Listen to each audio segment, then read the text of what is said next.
Hey, what's up? You guys probably watched my last video, wage slavery, um, and how Christmas profits from wage slaves.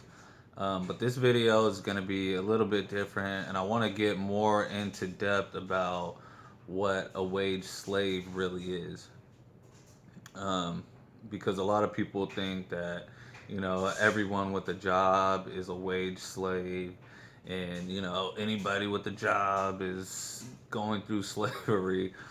But it's really not like that. A job doesn't necessarily have to mean that you're a wage slave. So I'm gonna, and to some people's opinions, any job is wage slavery. But that's a biased opinion, in my opinion, because most people are just, you know, frustrated with their jobs and hate their jobs, and most of the people who are in jobs are wage slaves. So I just want to break it down a little bit and basically, like I'll give a couple examples and tell you what I mean by this. So if you're, you know, 16 and you're working at McDonald's to make money and you're staying with your parents, you don't have bills, you don't have any responsibilities, you're not a wage slave. You know what I mean? Like, you can quit that job at McDonald's and you can go do whatever you want. You can go sign up to play basketball on your high school basketball team. Like, you don't have to work that job. You're choosing to work that job. Um, and in some cases, there are poor families where the child has to work to help with the family with bills and stuff. And that's a really sad situation. But um, you know, if you're in a position where you're working for extra money, you're not a wage slave. Um, Another example would be in before I go forward, if you're in a position where you don't have these bills, you don't have these responsibilities, and you're working a job and you got money coming in, this is the time to ensure that you don't become a wage slave, because a lot of people, they'll get that job and then they'll get a brand new car, and now boom, you're a wage slave, because now you have this debt that you owe that you have to keep working for, when before you didn't have that because you were staying at your parents and you didn't need a car because McDonald's was 2 blocks down the street. And it was just money coming in, free money, and you were able to save that, stack it up. This is That's the perfect chance to start investing, start following passions, start trying to make your dreams come true, because this is, the perfect time where you're not in that wage slave zone. Um, Another example is people who are working but they're not in debt. They have money saved up. Um, they have 6 months savings. um, People that can quit their jobs. These aren't necessarily wage slaves. They're kind of in the system, but they're not wage slaves, because if they if they wanted to, they could quit and they'd be fine. At least for 6 months to a year. And then they could try to do something with their life, lower their expenses, make that money last a little bit longer.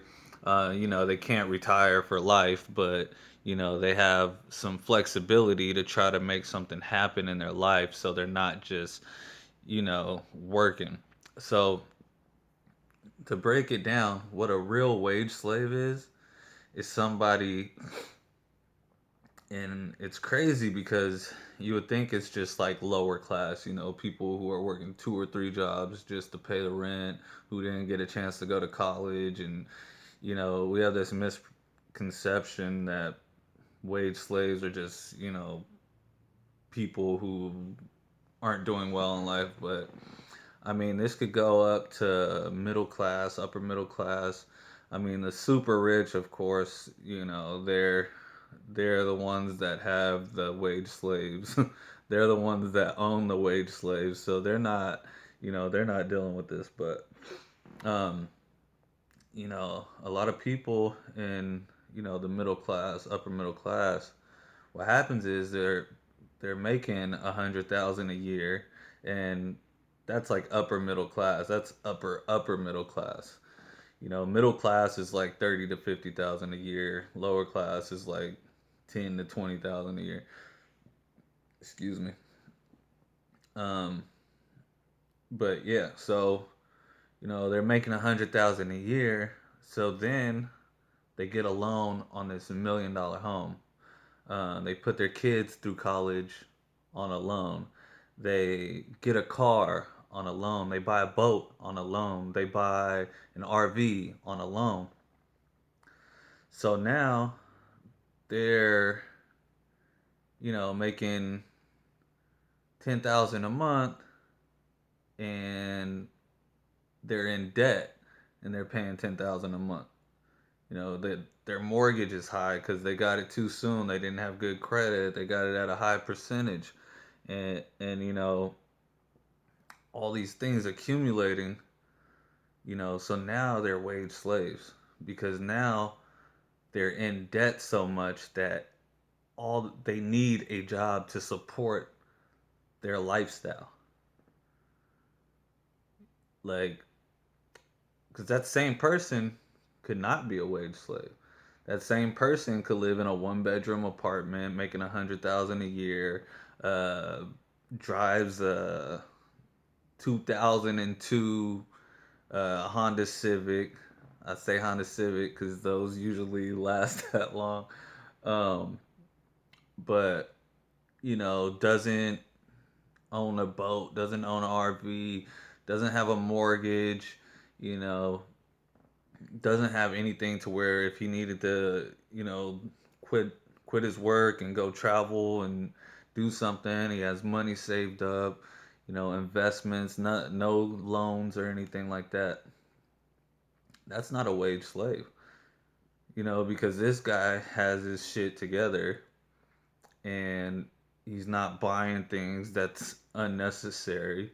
You know, he might have 10, 20, 30, 40,000 in the bank, you know, um, and he can take a year off of work and still survive.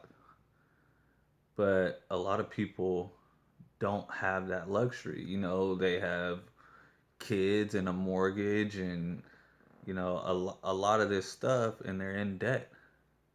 Debt is, I mean, you can't do anything when you're in debt. Like, if you're just paying off debt, it's hard to be able to build a business. It's hard to be able to advance yourself in your education. It's hard to be able to learn new skills when you're working all the time and you're paying off debt and you can't make any moves, you can't make investments because your cost of living is higher than your income or, equal to. So, that's why people say paycheck to paycheck. Those are the wage slaves. Those are the people where if their boss came up to them and said, "Hey, bitch," and slapped them in the face and said, "Get back to work," like basically he would have to get back to work. That's the wage slave. Like somebody in scenario A where they got money saved up, they're living in an apartment, no debt, um, 6 months worth of living. Um, if their boss came up to them, smacked them in the face, and called them a bitch, they'd be like, "Look, man, I'm gonna slap you back in the face and make it hurt, and I'm gonna quit this job and go find another one because I don't really need this. Um, I'm not desperate for money right now." But some people can't leave their job, and like slavery back in the day, because now, I mean, if you have an option, I wouldn't really call it slavery. But back in the day, slavery was like somebody took you from your home, brought you to a country unknown, and had people beating you if you didn't do what they said. Now it's just like you put yourself in slavery, or you grew up in this slavery mindset. I mean, because right now it's more of a mindset, um, and you got to figure out how to get out of it. You got to figure out how to get out of that debt, how to not be stuck in these agreements with things that you don't really need, and how to make a surplus of income out of the income that you have. And a lot of people will complain and say, well, I have two kids and, um, I'm by myself. Okay. Uh, but then at the same time, they'll go and buy those two kids a new PlayStation 4 and an iPhone 6 and then complain about being broke. But, like, what if that same person just spent a year at their parents' house with their two kids, and said, "Hey, look, I'm going through a hard time. I need a year. I just want to get my funds right. I just want to get my money up." But people are like, "Oh, no, I can't do that. Too much pride to go back to my parents' house. I'd rather eat shit for the next year and keep digging up this debt instead of, losing the pride and going back to the parents' house and, trying to get a little bit ahead, to where you have a little bit of say in your life." But that's the difference between, uh, someone who works a job and someone who's a wage slave. Wage slaves usually don't have an option. Like, they're pretty stuck. Like, there's no wiggle room to go explore new ventures. And wage slaves, you know, people who have a savings who aren't in complete debt still kind of have this way of, at any point you can get out, but, you know, some people, it'll take years for them to get out. And that's just in my opinion, what makes a wage slave is someone who's stuck, someone who is, in a lot of debt, you know, owns a lot of stuff but can't afford it, working to pay off debt basically. And someone who's not a wage slave that has a job is somebody who might, you know, also run a side business and, just getting some extra money in to support that, and someone that can eventually quit that job and still manage to function without that job. So that's just something to think about. Um, yeah, that pretty much wraps it up. So thank you for watching. Um, if you guys have any questions on how to save your money, how to deal with your money, in the description below, I'll leave a link to my book, The 925 Escape Plan.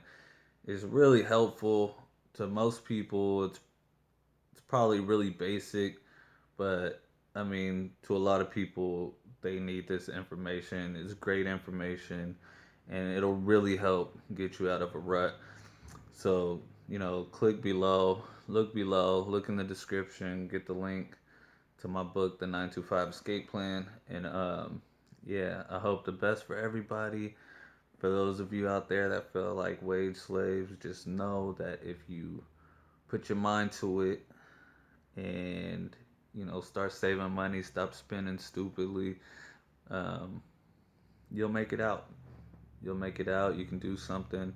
Um, at least make it somewhat worthwhile for you. Thank you for watching. You guys have a great day.